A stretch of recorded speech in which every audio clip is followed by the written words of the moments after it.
Thank you.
धर्माचे पालन करणे पाखंड खंडन हेच या महाकरणे काम बीज वाढवावे नाम तीक्ष्ण उत्तरे हाती घेऊनी बाण फिरे हेच या महाकरणे काम बीज वाढवावे नाम नाही भिडभार तुका म्हणे साणा थोर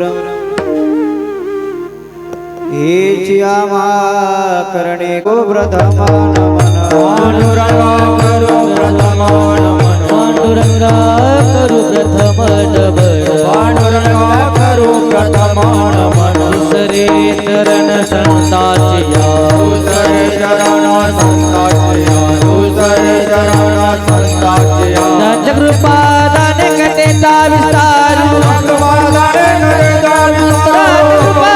गंगा करू प्रथम नमन दुसरे चरण संतांची या त्यांच्या कृपादाने कथेचा विस्तार बाबाजी सद्गुरु दास तुका कलावज्ञ ज्योतरार्थावतार कलांकांक तेजोदिका मोदिवक्रम कलाणीश वादापणोदार दक्षं समाधिस्थमूर्तिं भज ज्ञानदेवं समाधिस्थमूर्तिं भज ज्ञानदेवं नमोऽस्तु ते व्यास विशाल बुद्धे फुल्लारविन्दायत पत्र नेत्र येन त्वया भारत तैल पूर्णं प्रज्वालितो ज्ञानमय प्रदीपः आणि कार्तिके तुझ्या गोंधळाची दाटी हो आषाढी कार्तिके तुझ्या गोंधळाची दाटी हो आषाढी कार्तिके तुझ्या गोंधळाची दाटी हो आषाढी कार्तिके तुझ्या गोंधळाची दाटी हो दिवटा शोभे वाढवंडी हो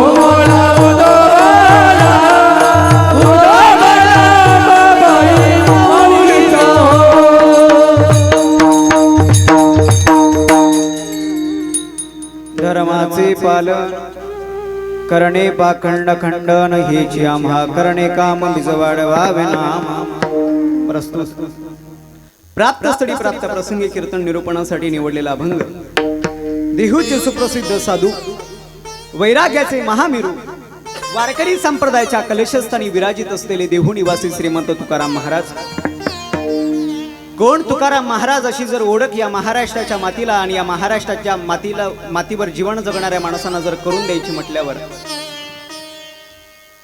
तर अखंड हिंदुस्थानाचे आराध्य दैवत राजे छत्रपती शिवाजी महाराज यांचे धर्मगुरू असणारे एक नाही दोन नाही तीन नाही तर तब्बल 13 दिवस अन्न पाण्याचा एकही कण न ग्रहण करता ज्याने आपली गाथा पाण्यावर तेवत ठेवली ते तुकाराम महाराज कोण तुकाराम महाराज असा प्रश्न या महाराष्ट्राच्या मातीच्या कणाकणाला केला तर या महाराष्ट्राच्या मातीच्या कणाकणामधून त्या कणाकणाच्या स्पंदनामधून ते उत्तर तुम्हाला मिळतील कोण तुकाराम महाराज कोण तुकोबाराय कोण तुकाराम महाराज तेव्हा ही महाराष्ट्राची माती तुम्हाला ओळख करून देईल 100 पुरांचा बाप धृतराष्ट्र शेवट त्राहिमाम करत मेला पण ज्या तुकाराम महाराजांच्या घरी बसायला साधं पोतं सुद्धा शिल्लक राहिलेलं नाही पण त्या तुकोबांना घ्यायला जगाचा चालक मालक यावा ते तुकाबर आहे आपल्या एकुलत्या एक लेकीच्या हट्टापोटी दगडाच्या नदीतून दूध काढलं ते तुकोबर आहे ज्याने आपल्या 65 लाखाची जहागिरी लोकांना फुकट वाटून दिली ते तुकोबराय. मात्र आजच्या अभंगातून तुकोबराय आपल्या पुढ्यामध्ये धर्म ठेवतात. विठ्ठल थोड्या मोठ्या साधू संतांच्या पदस्पर्शाने पावन आणि पुणी झालेल्या आपल्या या वारकुंडाणी नगरीमध्ये सालाबादाप्रमाणे होऊ घातलेला सद्गुरू गौतमगिरी बाबा समाधी सोहळा आणि तदनंतर धर्मनाथ बीज उत्सवाच्या निमित्तानं श्री क्षेत्र वारकुंडाणी या ठिकाणी संगीतमय नवनत कथा, त्याचबरोबर अखंड रणाम संकीर्तन सप्ताहाचं आयोजन वर्ष 10व आणि या 10व्या वर्षातली पहिल्या दिवसाचे कीर्तन क्रमांकाची सेवा माझ्यासारख्या अज्ञानी पामराकडे आली. माझं परमभाग्य समजतो. ज्यांच्या माध्यमातून कीर्तन सेवेचं आमंत्रण मिळालं ते आदरणीय आमचे उमनदादा असतील, ज्यांच्याकडे आजचं कीर्तन सेवेचं दातृत्व आहे. कैलासवासी पुष्पाबाई आत्माराम बागुल यांच्या स्मरणार्थ त्यांचे चिरंजीव शेखर आत्माराम पाटील यांच्याकडून, तदनंतर सायंकाळी ज्यांच्याकडे सुग्रास असं संतभोजन होतं ते आदरणीय हरिभक्त परायण रतिलाल सुरजन माडी. कार्यक्रमाला सर्वगुण संपन्न करण्यासाठी महाराष्ट्रातील ही नामांकित मंडळी, खऱ्या अर्थानं या मंडळीला महाराष्ट्र ओळखतो. संपूर्ण महाराष्ट्रामध्ये या मंडळीचा आपल्या कलेच्या माध्यमातून उभ्या महाराष्ट्राला या मंडळीचा परिचय आहे. त्यामध्ये असणारे आमचे आदरणीय हरिभक्त परायण गुरुबंधू परमस्नेह परमादरणीय, त्यांची मृदंगावर थाप पडावी आणि प्रत्येकाला काहीतरी वाटावं की आपणही नाचावं, आपणही गावं, आपणही काहीतरी म्हणावं, अशी भावना प्रत्येकाच्या अंतकरणामध्ये निर्माण व्हावी. आणि अशी भावना निर्माण करणारे आदरणीय श्री हरिभक्त परायण मृदंगाचार्य निंबा महाराज मालपूरकर. त्याचबरोबर कीर्तनकार हा होठाने बोलणारा असतो, पण आमचे निंबा महाराज हे बोटाने बोलणारे माणसं आहेत. काही ठिकाणी शब्दांची गरज नसते. भाव जर निर्माण करायचा असेल तर ते खऱ्या अर्थानं तो भाव, ते वातावरण, ती परिस्थिती, तो कालखंड आपल्या डोळ्यासमोर अशी वातावरण निर्माण करणारे आदरणीय निंबा महाराज असतील. त्याचबरोबर आमच्या परिसराचं वैभव आमचे गुरुबंधू उगवत नेतृत्व आदरणीय कल्पेश महाराज धारशेरीकर, त्याचबरोबर त्यांच्या साथीला आहेत हरिभक्त परायण भजन सम्राट, वयोवृद्ध, तपोवृद्ध, आमच्या सगळ्यांपेक्षा ते ज्ञानाने, वयाने, आपल्या अनुभवाने मोठे आदरणीय हरिभक्त परायण भोजराज महाराज चिमटावडकर. त्याचबरोबर महाराजांच्या बाजूला बसलेले आदरणीय ललित महाराज असतील. सगळ्यांचे मनपूर्वक आभार व्यक्त करतो. सुंदर अशी प्रतिकृती विनेकरी कसा असावा तर विनेकऱ्याची आचारसंहिता सांभाळणारे हरिभक्त परायण संतोष महाराज वाडीबोकरकर. माझा आवाज तुमच्या कानापर्यंत इतका गोड पद्धतीनं पोहोचतोय. मी एवढा गोड बोलणारा नाहीये, पण हा आवाज गोड करणारे आमचे परमस्नेह परमादरणीय हरिभक्त परायण जितूदादा असतील. त्यांच्यासाठी एकदा जोरदार टाळ्या वाजवा. कोणाची नावं सुटली नाहीत ना? सेवेसाठी आज आपण उपस्थित आहोत. सगळी आमची भजनी मंडळ असेल,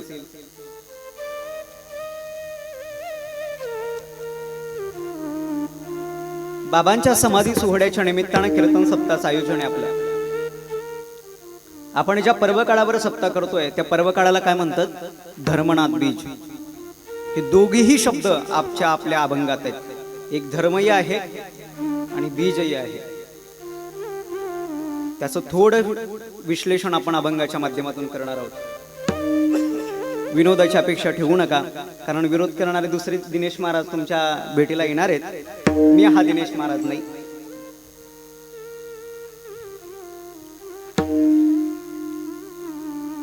या वारकरी संप्रदायासाठी फार मोठं मोलाचं योगदान दिलं. खरं तर 12व्या शतकामध्ये संत ज्ञानेश्वर महाराजांनी चंद्रभागेच्या वाडवंटामध्ये 18 पकड जातीतल्या सगळ्या साधू संतांना घेऊन महाराष्ट्रामध्ये एक भक्तीचं वादळ निर्माण केलं. पंढरपुराच्या वडवंटामध्ये यारे यारे लहान थोर याती भलत्या नारी नर करावा विचार न लगे चिंता कवनासी. ब्राह्मण, क्षत्रिय, वैश्य, शूद्र, चांडाळा ही अधिकार, बाडे नारी नर आदी करुणी वेश्याही, अशा सगळ्या वर्णातल्या लोकांना ज्या संत ज्ञानेश्वर महाराजांनी एका माडेमध्ये रोवलं आणि वारकरी संप्रदायाची निर्मिती केली. खर तर एक कालखंड असा होता ज्या वेळेस आपल्याला धोका हा मुस्लिमांकडून नव्हता, ज्यावेळेस हिंदू धर्माला धोका कुठल्या ख्रिश्चन धर्माकडून नव्हता, एक कालखंड असा होता आपल्या धर्माला धोका आपल्याच धर्मातल्या माणसांकरवी होता. आणि त्याही कालखंडामध्ये अंधश्रद्धा, कुप्रथा, अनिष्ट चालीरीती, अनिष्ट परंपरा याच्यावर प्रहार करणारे, याच्यावर वार करणारे म्हणजेच वारकरी, आणि त्या वारकरी संप्रदायाची स्थापना संत ज्ञानेश्वर महाराजांनी केली. ज्या संप्रदायामध्ये कुठलीही अंधश्रद्धा शिवत नाही, ज्या संप्रदायामध्ये अंधश्रद्धेचा पुसटची ही कल्पना ज्या संप्रदायात नाही, त्याला वारकरी संप्रदाय असे म्हणतात. अशा वारकरी संप्रदायाची निर्मिती संत ज्ञानेश्वर महाराजांनी केली. आणि त्या वारकरी संप्रदायाच्या कलशस्थानी विराजित असलेले देहुणीवासी श्रीमंत तुकोबाराय 16व्या शतकामध्ये एकीकडे निजामशाही आहे, एकीकडे कुतुबशाही, एकीकडे आदिलशहा, एकीकडे औरंगजेब, एकीकडे इंग्रज, एकीकडे डच, एकीकडे पोर्तुगीज, 6 शाया या महाराष्ट्राच्या मातीमध्ये थया थया नाचतायत. कोणता दिवस आयुष्यातला शेवटचा दिवस असेल सांगता येत नाही. कुठला क्षण आपल्या आयुष्यातला शेवटचा क्षण असू शकतो सांगता येत नाही. पण आज तुकाराम महाराजांचं कीर्तन आहे असं कानावर बातमी गेली की या महाराष्ट्राचा जाणता राजा आवर्जून कीर्तनासाठी उपस्थित राहत होता. ते कीर्तन होतं श्री संत तुकाराम महाराजांचं. महाराष्ट्राचा जाणता राजा होता. बरं मला सांगा, ग्रामपंचायतनं सदस्य मोठा की महाराष्ट्राचा राजा मोठा? मुख्यमंत्री नाही. बरं, मुख्यमंत्री फक्त 5 वर्षासाठी, तोही राजा नाहीये, लोकशाही आहे. तो आपला नोकर आहे, ही लोकशाही आहे. पण एक कालखंड असा होता 16व्या शतकामध्ये, महाराष्ट्राचा बाप आहे, कुठल्या क्षणी आपल्यावर हल्ला होऊ शकतो, कुठल्या क्षणी कुठल्या सेकंदाला आपल्यावर आक्रमण होऊ शकतं सांगता येत नाही. पण तरी सुद्धा तुकाराम महाराजांचं कीर्तन आहे असं म्हटल्यानंतर शिवाजी महाराज वेळात वेळ काढायचे आणि 2 तास 18 बकड जातीतल्या लोकांमध्ये मांडीला मांडी लावून तुकाराम महाराजांच्या कीर्तनासाठी शिवाजी महाराज बसत होते. टाया बाजू नका, येणापूरला ऐका. शिवाजी महाराज होता, महाराष्ट्राचा राजा होता, तरी कीर्तनासाठी येत होता. आता साधा गावना गाव ग्रामपंचायतना पाणी सोडणारा सुद्धा कीर्तनला येत. मी तुम्हाला गावना सांगत नाही, आमनं ठरेल वाक्य आहे. मला 2 तास झाले तुमच्या गावी येऊन, मला तुमच्या गावातलं काहीही माहिती नाही. साधा गाव मधला ग्रामपंचायतना पाणी सोडणारा सुद्धा कीर्तनला येत, एवढा सुद्धा वेळ त्याच्याकडे नाही. पण महाराष्ट्राचा जाणता राजा तुकाराम महाराजांच्या कीर्तनासाठी बसतो, वेळात वेळ काढतो, घोड्याना प्रवास करतो, तुकाराम महाराजांच्या कीर्तनासाठी बसतो. मग महाराष्ट्राचा जाणता राजा होता, सिंहासन पाहिजे होतं का हो बाबा? सिंहासन पाहिजे होतं, खुर्ची पाहिजे होती.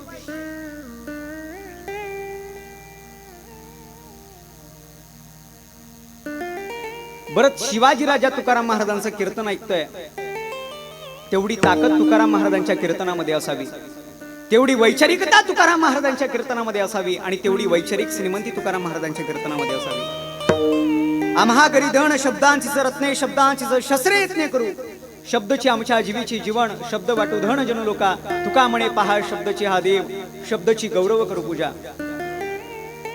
ज्या पद्धतीने छत्रपती शिवाजी राजांच्या भवानी तलवारीला धार होती, तो कालखंड होता 16व्या शतकातला. मी अजून याच्या पुढे सांगतो.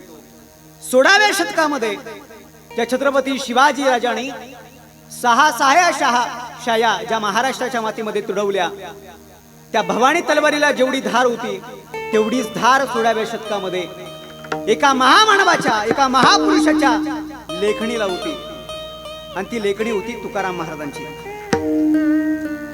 या जगामध्ये एक छोटासा विचार सांगतो.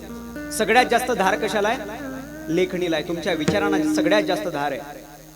ज्या वेळेस काठी काम करत नाही त्यावेळेस ती काठी टाकून द्यावी आणि भाला हातात घ्यावा. ज्या वेळेस तो भालाही काम करत नाही त्यावेळेस तो भाला टाकून द्यावा आणि तलवार हातात घ्यावी. ज्या वेळेस ती तलवारही काम करत नाही त्यावेळेस ती तलवार टाकून द्यावी आणि बंदूक हातात घ्यावी. आणि ज्या वेळेस बंदूकही काम करत नाही त्यावेळेस ती बंदूकही टाकून द्यावी आणि लेखणी हातात घ्यावी. कारण सगळ्यात जास्त धार कशाला आहे? लेखणीला आहे. सगळ्यात जास्त धार 16व्या शतकामध्ये श्री संत तुकाराम महाराजांच्या लेखणीला आहे. सगळ्यात जास्त धार तुकाराम महाराजांच्या वाणीला आहे, तुकाराम महाराजांच्या विचारांना आहे. त्या काळच्या धर्म मार्तंडांनी तुकाराम महाराजांना दिलेला त्रास, तुकाराम महाराजांनी त्यांच्या सोबत केलेला संघर्ष तुम्हाला इतर माणसांकरवी विरोध होत नाही. तुम्हाला जर मोठं व्हायचं असेल ना, तुम्हाला जे लोक विरोधक वाटतात ना, ती लोक तुमचे विरोधक नाहीयेत. तुमच्या अवतीभोवती असणारी लोक तुमचे विरोधक आहेत. तुमच्या दैनंदिन जीवनात तुमच्या वापरात येणारी माणसं, तुमच्या दैनंदिन जीवनात तुमच्या अवतीभोवती फिरणारी माणसं ही तुमची खरी विरोधक आहेत. कधी निरीक्षण करून बघा. माणसं जर ओळखायची असतील ना, त्यांच्या मनाविरुद्ध वागून बघा, मग माणसं कळतात. आपल्याच माणसानी गर्व से कहो हम हिंदू हे स्वतःला हिंदू म्हणून घेणारे नाही. त्या काळात तुकाराम महाराजांना त्रास दिला. तुका म्हणे सत्य सांगे येवोत राग येतील ते. राग आला तरी बेहत्तर, पण तुकाराम महाराज सांगतात आमचा स्वभाव असा आहे, आमच्या स्वभावात बसत नाही, आम्ही लोकांसमोर खरंच मांडू. राग आला तरी बेहत्तर, पण तुकाराम महाराज खरं बोलत राहिले. तुकाराम महाराज खरं बोलत राहिले म्हणून तुकाराम महाराजांच्या घरी बसायला साधं पोतं सुद्धा शिल्लक राहिलं. आणि आम्ही लबाड बोलत राहिलो म्हणून कोटीच्या घरात तुकाराम महाराजांच्या एका अभंगात कीर्तन करणारे कोटीच्या घरात राहतात. आणि ज्या तुकाराम महाराजांनी 4,500 अभंगाची गाथा लिहिली, ते तुकाराम महाराज खरं बोलत राहिले म्हणून त्या तुकाराम महाराजांच्या घरी बसायला साधं पोतं सुद्धा शिल्लक राहिलं. आणि त्याच तुकाराम महाराजांच्या अभंगावर कीर्तन करणारे 2-2 तास गप्पा मारणारे, बोलता वाटे सोपे आणि करीनी करता टीर कापे, फक्त बोलण्याचं काम आहे पण स्वतः आचरणात आणण्याचं. इतरा सांगे ब्रह्मज्ञान आणि स्वतः कोरडे पाषाण. ह्या न्यायाने, या अनुषंगाने फक्त गप्पा मारताना, फक्त बोलताना, फक्त लबाड्या मारताना त्याच कोटीच्या घरात आहेत, 40-40 लाखाच्या गाडीत फिरणार आहेत. एक खरं बोलणारा आणि एक खोटं बोलणारा. मी एक सांगू, या जगात खरं बोलणारा माणूस लवकर संपतो. या जगातली उदाहरणं बघा. ज्या लोकांची गरज आहे ती लोक राहत नाही, आणि ज्या लोकांची गरज नाही ते 90 पार केल्याशिवाय राहत नाही. तुम्हाला गाव मधला सांगत नाही. शिवाजी महाराजांची लोकांना गरज आहे, पण शिवाजीराजे 52व्या वर्षी या महाराष्ट्राचा निरोप घेतात. तुकाराम महाराजांची या महाराष्ट्राला गरज आहे, पण तुकाराम महाराज वयाच्या 42व्या वर्षी आपल्या आयुष्याचा शेवटचा श्वास घेतात. संत ज्ञानेश्वर महाराजांच्या विचारांची आणि संत ज्ञानेश्वर महाराजांची या महाराष्ट्राच्या मातीला गरज आहे, पण संत ज्ञानेश्वर महाराज 21व्या वर्षी या जगाचा निरोप घेतात. पण ज्यांची गरज नाही ते मात्र 100 पाल केल्याशिवाय राहत. ज्यांची गरज आहे या जगामध्ये खरं बोलणारा माणूस लवकर संपतो, असं सांगायचं होतं मला. आणि तुकाराम महाराज खरं बोलत राहिले. स्वतःला हिंदू म्हणून घेणाऱ्यांनी, स्वतःला उच्च विद्या विभूषित म्हणून घेणाऱ्यांनी, त्या धर्म मार्तंडांनी, त्या खलनिंदकांनी तुकाराम महाराजांना त्रास दिला, पण तुकाराम महाराज खरं मांडत राहिले. वेदांचा तो अर्थ मासीच ठावा इराणी वाहवा वाहर माता. वेद आमावरी दुसरा मग आम्ही त्याचा बाणा कंठी धरला. खऱ्या अर्थानं त्या काळामध्ये बहुजन समाजाला, शूद्र जातीतल्या लोकांना कनिष्ठ मानण्यात येत होतं. मग अशाही प्रवर्गातल्या लोकांना विचारांचा न्याय देण्यासाठी, विचारांची समता देण्यासाठी आणि विचारांचं स्वातंत्र्य देण्यासाठी तुकाराम महाराज झटत राहिले. तुकाराम महाराज झटत राहिले आणि आपला खरा धर्म लोकांसमोर मांडत राहिले. अभंगाचा प्रथम चरण. धर्माचे पालन, धर्माचे पालन, धर्माचे पालन, धर्माचे पालन, धर्माचे पालन, धर्माचे पालन, धर्माचे पालन, धर्माचे पालन, धर्माचे पालन, धर्माचे पालन, धर्माचे पालन, धर्माचे पालन. तुकाराम महाराज सांगतात, आम्ही धर्म सांगायला आलो, आम्ही धर्म मांडायला आलो, आम्ही धर्म करायला आलो, आम्ही धर्माचं पालन करायला आलो, आम्ही धर्म अंगीकारायला आलो, आम्ही धर्म अंगी बाणायला आलो. धर्माचे पालन करणे पाखंड खंडन. या जगामध्ये चांगली माणसं कमी आणि पाखंडी माणसं जास्त भेटतात. या जगामध्ये खरी माणसं कमी आणि लबाड माणसं जास्त भेटतात. या जगामध्ये चांगली माणसं कमी आणि धूर्त माणसं जास्त भेटतात. काही माणसं धर्माची आव आणणारी असतात, काही माणसं साधूपणाचा आव आणणारी असतात, तर काही माणसं देवा धर्माचं आव आणणारी असतात. मग त्यांना तुकोबाराय पाखंड म्हणतात. आव आणणाऱ्यांना करणे पाखंड खंडन. तुकोबाराय आपल्या पुढे पर्याय ठेवतात की बाबानो, आपल्याला धर्म जिवंत ठेवायचा आहे, आपल्याला धर्म अबाधित ठेवायचा आहे, धर्म आपल्याला चिरंतन ठेवायचा आहे. मग आपल्याला खरं आणि खोटे ओळखावे लागतील, लबाड आणि खरे बोलणारे ओळखावे लागतील, धूर्त आणि चांगले ओळखावे लागतील. करणे पाखंड खंडन. मग आम्ही फक्त बोलण्यासाठी जन्माला आलेलो नाही, मग आम्ही फक्त भाषण देण्यासाठी जन्माला आलेलो नाही, मग आम्ही फक्त निव्वळ कीर्तन करण्यासाठी जन्माला आलेलो नाही. तर तुकोबाराय म्हणतात, आम्ही वैकुंठवासी वैकुंठवासी